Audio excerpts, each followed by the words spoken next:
ಇಲ್ಲಿ ನೀವು ಇಷ್ಟು ದಿನ ಎಲ್ಲರೂ ಕೂಡ ಅಂದ್ಕೊಂಡಿದ್ದು ಗೃಹಲಕ್ಷ್ಮಿ ಯೋಜನೆ ಅಡಿ ಪ್ರತಿ ತಿಂಗಳು ಕೂಡ 2,000 ರೂಪಾಯಿ ಇನ್ನು ಮುಂದೆ ಬರಲ್ವೇನೋ ಅಂತ ಸಾಕಷ್ಟು ಜನ ಯೋಚನೆ ಮಾಡ್ತಿದ್ರಿ, ಅಂದ್ಕೊಂಡಿದ್ರೆ.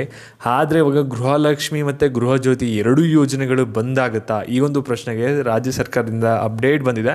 ಇದ್ರ ಬಗ್ಗೆ ನಿಮಗೆ ವಿತ್ ಪ್ರೂಫ್ ಸಮೇತನೇ ತಿಳಿಸ್ಕೊಡ್ತೀನಿ. ವಿಡಿಯೋನ ಕಂಪ್ಲೀಟಾಗಿ ನೋಡಿ, ಎಲ್ಲ ವಿಷಯನೂ ಕೂಡ ನಿಮಗೆ ತಿಳ್ಕೊತೀರಾ.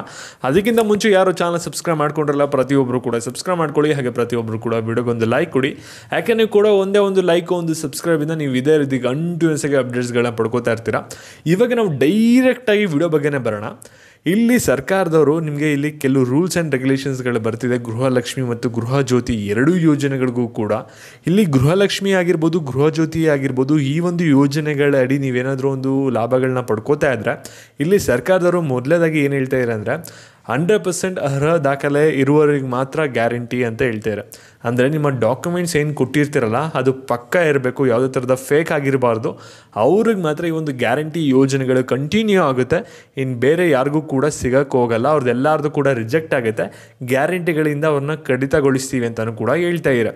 ಎರಡನೇ ಪಾಯಿಂಟಾಗಿ ಅವ್ರು ಏನು ಹೇಳ್ತಾ ಇದ್ದಾರೆ ಅಂದರೆ ಎಲ್ಲ ದಾಖಲೆಗಳನ್ನು ಪರಿಶೀಲನೆಗೆ ಮುಂದಾದ ಸರ್ಕಾರ. ಅಂದರೆ ನೀವೇನೇನು ಡಾಕ್ಯುಮೆಂಟ್ಸ್ಗಳನ್ನ ಕೊಟ್ಟಿರ್ತೀರಾ ಈ ಒಂದು ಯೋಜನೆಗೆ ಅಪ್ಲೈ ಮಾಡೋಕ್ಕೆ, ಗೃಹಲಕ್ಷ್ಮಿ ಆಗಿರಲಿ ಗೃಹಜ್ಯೋತಿ ಆಗಿರಲಿ, ಆ ಒಂದು ಯೋಜನೆಯಲ್ಲಿ ನಿಮ್ಗೆ ಏನೇನು 2,000 ರೂಪಾಯಿ ಆಗಿರ್ಬೋದು ಅಥವಾ ಫ್ರೀ ಕರೆಂಟ್ ಆಗಿರ್ಬೋದು ಅದೆಲ್ಲ ಕೂಡ ನಿಮಗೆ ಬರಬೇಕಂದ್ರೆ ನಿಮ್ಮ ಅಪ್ಲಿಕೇಶನ್ ಇವಾಗ ವೆರಿಫೈ ಮಾಡಿದಾಗಲೂ ಕೂಡ ನಿಮ್ದೆಲ್ಲದು ಕೂಡ ಕರೆಕ್ಟಾಗಿರಬೇಕು. ಅಲ್ಲೇನಾದರೂ ರಾಂಗ್ ಆಯಿತು ಅಥವಾ ಮಿಸ್ಮ್ಯಾಚ್ ಆಯಿತು ನಿಮ್ಮ ಡೀಟೇಲ್ಸ್ ಅಂದರೆ ನಿಮಗೆ ಇನ್ನು ಮುಂದೆ ಯಾವುದೇ ಥರದ ಗ್ಯಾರಂಟಿ ಯೋಜನೆಗಳ ಅಡಿ ಹಣನೂ ಕೂಡ ಬರಲ್ಲ, ಮತ್ತು ಗ್ಯಾರಂಟಿ ಯೋಜನೆಗಳು ನೀವೇನು ಪಡ್ಕೋತೀರಾ ಅದು ಕೂಡ ಸಿಗಲ್ಲ ಅಂತ ಹೇಳ್ತಾರೆ. ಮತ್ತು ನಿಜವಾದ ಫಲಾನುಭವಿಗಳಿಗೆ ಮಾತ್ರ ಇನ್ನು ಮುಂದೆ ಹಣ.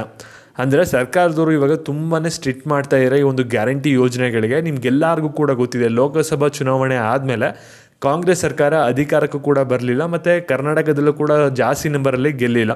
ಅದಕ್ಕೋಸ್ಕರ ಇವ್ರೇನು ಮಾಡ್ತಾ ಇದ್ದಾರೆ ಅಂದರೆ ಜನರಿಗೆ ಏನು ಗ್ಯಾರಂಟಿ ಯೋಜನೆಗಳನ್ನ ಕೊಡ್ತಿದ್ರಲ್ಲ ಅದರಲ್ಲಿ ಜಾಸ್ತಿ ರೂಲ್ಸ್ಗಳನ್ನ ತಗೊಬಂದು ಇದರಲ್ಲಿ ಸಾಕಷ್ಟು ಜನರನ್ನ ಫಿಲ್ಟರ್ ಮಾಡಿ ತೆಗಿತಾ ಇದ್ದಾರೆ. ಇವಾಗ ಯಾರ್ದಾದ್ರು ಅಪ್ಲಿಕೇಶನ್ ಎಲ್ಲ ವೆರಿಫೈ ಆದಮೇಲೆ ನಿಮ್ಮದು ಇರಲ್ಲ ಅಲ್ಲಿ ನೇಮ್ಗಳು, ನೀವೇನಾಗ್ತೀರಾ ಅಂದರೆ ಅನ್ಎಲಿಜಿಬಲ್ ಆಗ್ತೀರಾ.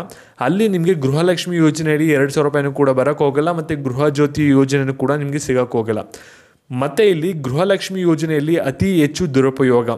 ಅಂದರೆ ಇಲ್ಲಿ ಸರ್ಕಾರದವ್ರು ಏನು ಹೇಳ್ತಾ ಇದ್ದಾರೆ ಅಂದರೆ ಗೃಹಲಕ್ಷ್ಮಿ ಯೋಜನೆ ಅಂತ ಏನು ಲಾಂಚ್ ಮಾಡಿದ್ದೀವಲ್ಲ ಈ ಒಂದು ಯೋಜನೆಯಡಿ ಸಾಕಷ್ಟು ಜನ ಒಂದು ದುರುಪಯೋಗನ ಪಡಿಸ್ಕೊಂಡಿದ್ದಾರೆ.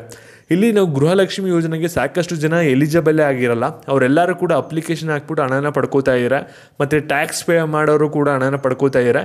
ಈ ರೀತಿ ಸಾಕಷ್ಟು ಜನ ಹಣನ ಪಡ್ಕೋತಾ ಇರೋ ಒಂದು ಗೃಹಲಕ್ಷ್ಮಿ ಯೋಜನೆಯಡಿ ಅವ್ರಿಗೆ 2,000 ರೂಪಾಯಿ ಪಡ್ಕೊಳ್ಳೋಕ್ಕೆ ಅರ್ಹರಾಗದೇ ಇರೋರು ಕೂಡ.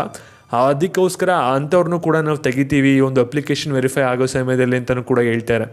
ಮತ್ತು ಈಗಾಗಲೇ 40% ಜನರಿಗೆ ಗೃಹಲಕ್ಷ್ಮಿ ಹಣ ತಲುಪಿದೆ. ಇನ್ನು ಕೇವಲ 60% ಜನರಿಗೆ ಗೃಹಲಕ್ಷ್ಮಿ ಯೋಜನೆ ಅನನ್ಯ ಕಂತಿನ ಹಣ ತಲುಪಬೇಕಾಗಿದೆ ಅಂತಲೂ ಕೂಡ ಹೇಳ್ತಾ ಇದ್ದಾರೆ. ಅಂದರೆ ಇಲ್ಲಿ ಗೃಹಲಕ್ಷ್ಮಿ ಯೋಜನೆಯಡಿ ನೀವೇನು ಪ್ರತಿ ತಿಂಗಳು ಕೂಡ 2,000 ರೂಪಾಯಿನ ಪಡ್ಕೋತಿದ್ರೆ ಇದುವರೆಗೂ ಕೂಡ ಅನನ್ಯ ಕಂತಿನ ಹಣ 40% ಜನರಿಗೆ ಆಗಲೇ ಬಂದ್ಬಿಟ್ಟಿದೆ. ಕೇವಲ 60% ಜನರಿಗೆ ಬರಬೇಕು ಅಂತಲೂ ಕೂಡ ಹೇಳ್ತಾ ಇದ್ದಾರೆ ಸರ್ಕಾರದವರು. ಆ್ಯಕ್ಚುಲಿ ಈ ಒಂದು ಡಾಟಾ ಇವ್ರು ಏನು ಕೊಡ್ತಾ ಇರಲ್ಲ ಇದು ಸರಿಯಾಗಿಲ್ಲ. ಯಾಕೆಂದರೆ ಗೃಹಲಕ್ಷ್ಮಿ ಯೋಜನೆ ಹಣ ಬಂದಿರೋದೇ ಅನನ್ಯ ಕಂತಿನ ಹಣ ಕೇವಲ 5-10% ಜನರಿಗೆ, 90% ಜನರಿಗೆ ಬಂದಿಲ್ಲ.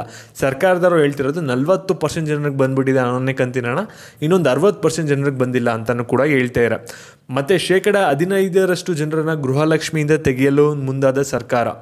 ಅಂದರೆ ಇಲ್ಲಿ ಗೃಹಲಕ್ಷ್ಮಿ ಯೋಜನೆಯಡಿ ನೀವು ಯಾರ್ಯಾರು ಇವಾಗ ಅನನ್ಯ ಕಂತಿನ ಹಣ ಇನ್ನೂ ಪಡ್ಕೊಂಡಿಲ್ಲ ಅವ್ರದ್ದೆಲ್ಲರದು ಕೂಡ ಅಪ್ಲಿಕೇಶನ್ ವೆರಿಫೈ ಮಾಡಿ ಅದರಲ್ಲಿ 10-15% ಜನರನ್ನು ರಿಮೂವ್ ಮಾಡ್ತೀವಿ ಆ ಒಂದು ಅಪ್ಲಿಕೇಶನ್ಗಳಿಂದ. ಅವ್ರಿಗೆ ಇನ್ನು ಮುಂದೆ 2,000 ರೂಪಾಯಿನ ಹಾಕಲ್ಲ, ಸ್ಟಾಪ್ ಮಾಡ್ತೀವಿ ಅಂತಲೂ ಕೂಡ ಹೇಳಿದ್ದಾರೆ. ಅಂದರೆ ಇಲ್ಲಿ ರೂಲ್ಸ್ ಎಲ್ಲನೂ ಕೂಡ ತುಂಬ ಸ್ಟ್ರಿಕ್ಟ್ ಮಾಡ್ತಾ ಇದ್ದಾರೆ. ಫೇಕ್ ಡಾಕ್ಯುಮೆಂಟ್ಸ್ ಆಗಿರ್ಬೋದು, ಮತ್ತು ಯಾರ್ಯಾರು ಮೋಸ ಮಾಡಿ ಒಂದು ಅರ್ಜಿ ಸಲ್ಲಿಸಿರ್ತಾರೆ ಅವ್ರಿಗೆ ಯಾರಿಗೂ ಕೂಡ 2,000 ರೂಪಾಯಿ ಬರೋಕ್ಕೆ ಹೋಗಲ್ಲ ಅಂದ್ಬಿಟ್ಟು ಸಾಕಷ್ಟು ಫಿಲ್ಟರ್ಗಳನ್ನ ಮಾಡಿ ಆಮೇಲೆ 2,000 ರೂಪಾಯಿನ ಹಾಕ್ತೀವಿ ಅಂತ ಹೇಳಿದರೆ. ಮತ್ತು ಗೃಹಲಕ್ಷ್ಮಿ ಗೃಹಜ್ಯೋತಿ ಎರಡೂ ಕೂಡ ಈ ರೀತಿ ಅಪ್ಲಿಕೇಶನ್ ವೆರಿಫೈ ಆಗುತ್ತೆ ಅಂತ ಸರ್ಕಾರದ ಕಡೆಯಿಂದ ಲೇಟೆಸ್ಟ್ ಆಗಿ ಅಪ್ಡೇಟ್ ಇದೆ. ಮತ್ತು ಈ ಒಂದು ವಿಡಿಯೋನ ಪ್ರತಿಯೊಬ್ಬ ಗ್ಯಾರಂಟಿ ಯೋಜನೆಯ ಫಲಾನುಭವಿಗಳಿಗೆ ಶೇರ್ ಮಾಡಿ. ಮತ್ತು ಇದೇ ರೀತಿ ಅಪ್ಡೇಟ್ಸ್ಗಾಗಿ ಚಾನಲ್ನ ಸಬ್ಸ್ಕ್ರೈಬ್ ಮಾಡ್ಕೊಳ್ಳಿ. ಧನ್ಯವಾದಗಳು.